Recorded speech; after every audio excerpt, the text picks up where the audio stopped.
राजकुमार रोत ने आदिवासियों के हक में बड़ा फैसला लिया है। ये पूरा मामला राजस्थान की आदिवासी राजनीति और इतिहास से जुड़ा हुआ है। इसे समझने के लिए हमें कुछ पहलुओं पर गौर करना होगा। आदिवासी इतिहास और अधिकारों को मिटाने का आरोप। रोत का मानना है कि कुछ नेता, विशेष रूप से टीडी, ट्राइबल डेवलपमेंट, मंत्री और उदयपुर के सांसद मन्ना लाल, आदिवासियों के इतिहास और उनके अधिकारों को कमजोर करने की कोशिश कर रहे हैं। ये नेता बार बार आदिवासियों के इतिहास पर सवाल उठा रहे हैं, जिससे यह प्रतीत होता है कि पार्टी ने इन्हें आदिवासियों के विरुद्ध काम करने के लिए तैनात किया है। इसका मकसद आदिवासियों के ऐतिहासिक योगदान को खत्म करना है। भारत की आजादी में सभी समुदायों का योगदान। रोत यह बताना चाहते हैं कि भारत की आजादी में हर जाति और धर्म के लोगों ने बिना भेदभाव के लड़ाई लड़ी। उस समय लोग राष्ट्र भावना से प्रेरित होकर देश की रक्षा के लिए लड़े।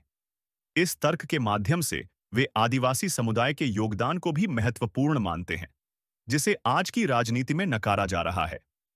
राणा पूंजा और विवादित बयान।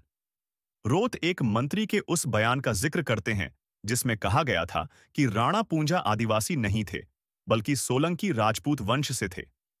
यह बयान आदिवासी और अन्य समुदायों में गहरी नाराजगी का कारण बना। आदिवासी समुदाय राणा पूंजा को एक नायक के रूप में देखता है, जिन्होंने महाराणा प्रताप की सहायता की थी।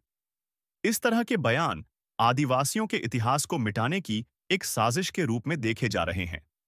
रोत यह आरोप लगाते हैं कि इन नेताओं पर किसी खास संगठन का मानसिक दबाव है, जिसके कारण वे ऐसे बयान दे रहे हैं।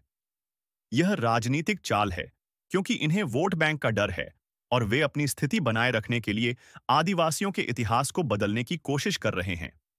यह राजनीति का एक प्रमुख पहलू है, जहां इतिहास का उपयोग राजनीतिक फायदे के लिए किया जाता है।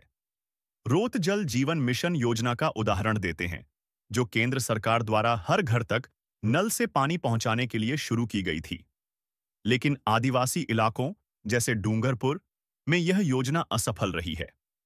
85 सर तक योजना की असफलता बताती है कि सरकार द्वारा किए गए वादे और वास्तविकता के बीच बहुत बड़ा अंतर है।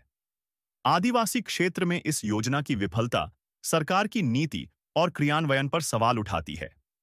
इस तरह से इस पूरे मामले में राजनीतिक चालें और आदिवासियों